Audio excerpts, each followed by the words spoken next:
Advocates are calling on the government not to ban Australians with disabilities from hiring sex workers using NDIS cash. But in the face of spiralling costs, can the NDIS afford to fund sex? Taxpayer-funded sex workers. Yeah, we're all about it. It's just not a sustainable proposition. It doesn't pass the test, does it? Set to be banned under new reforms in an attempt to rein in the National Disability Insurance Scheme's exploding costs. Specialised sex workers have been allowed under the NDIS since 2020, after the federal court ruled the services should be approved where reasonable and necessary. Advocates today pleading with the government to keep it that way. We're working with people with psychosocial disabilities, people who are learning about safe relationships, people with physical disabilities. It's a very important part of life. They point out there are other more effective cost-saving measures the government is yet to act on. We see automatic rolling over of funds up to $400,000 or $500,000 a year without any face-to-face contact whatsoever. We need to bring the human back to NDIS, and that's how we get our budget back on track. The number of NDIS participants who reportedly use the service is tiny, around 130 people out of more than 646,000. That's 0.02%. I'm aware of one sex worker being paid for about 3 years ago. But critics say any amount is too much. I do not want to pay, or you don't want to pay, for someone to have a wild old night between the sheets on the taxpayer's ticket. The Coalition for years now campaigning against the practice. If you wish to use services such as that, Australians are free to do that, but to use their own money. Money under the NDIS should not be being spent on prostitution and brothels, full stop. The cost of the NDIS this year alone is $42 billion. The scheme projected to overtake the age pension as the most expensive area of government spending within a decade. When we talk about such a small number of people and then we talk about the sustainability of a $40 billion a year agency, it really stretches belief. So, with warnings the scheme is set to become too expensive to sustain, is banning sex workers the answer? Well, disability rights advocate Elly Desmarchelier is one of those calling on the government not to ban sex workers from the NDIS. Elly, many people at home may struggle to understand why sex therapy is considered reasonable under the NDIS. What would you say to them? Well, firstly, what I would say to them is we are roughly talking about 130 people on a scheme of 650,000. That's 0.02%.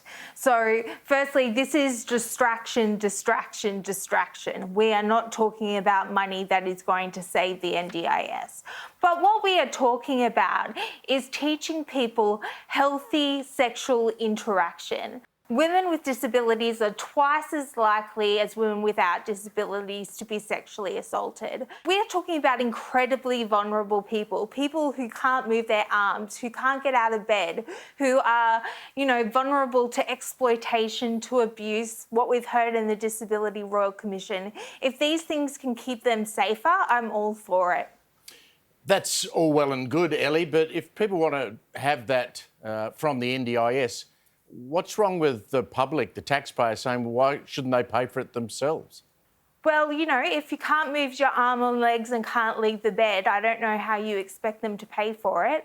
But the government decides what to pay for all the time in terms of helping people's health. We subsidise Viagra through the PBS all the time to help men have better sex. So I don't know why we can't help people with disabilities have sex as part of a life of their own choosing. That's what the NDIS is all about, giving people with disability a life of their own choosing. And I don't know any viewer out there that had to decide about a life of their own choosing who would decide to have a life without any kind of sexual intimacy. So I think we're all being a little hypocritical there, but I'm going to take it back to the fact that we're talking about 0.02% of people on this scheme. I want to get back to talking about things that are going to help 98.8% of people on the NDIS. Elly, we know that the NDIS is life-changing for so many people, but it's at risk of absolutely blowing out when it comes to costs. What can we cut then to make sure that this is a sustainable program for lots of Australians?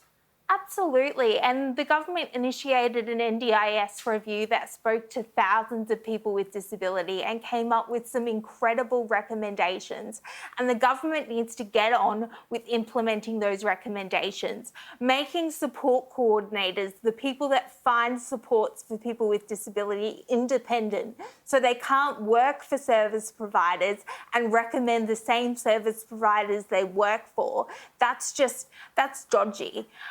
We need better planning for people with disability. So people with disability aren't going around and getting 8 different reports from their doctors and specialists and allied health professionals, and then NDIS planners aren't even reading those reports. That's wasting NDIS money.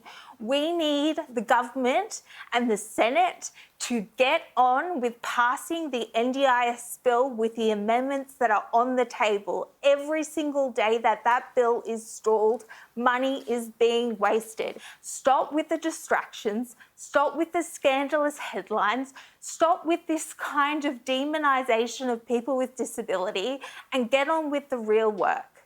Elly, I wanted to touch on that because how have you felt over the last week with the sex lives of people in your community becoming a national discussion?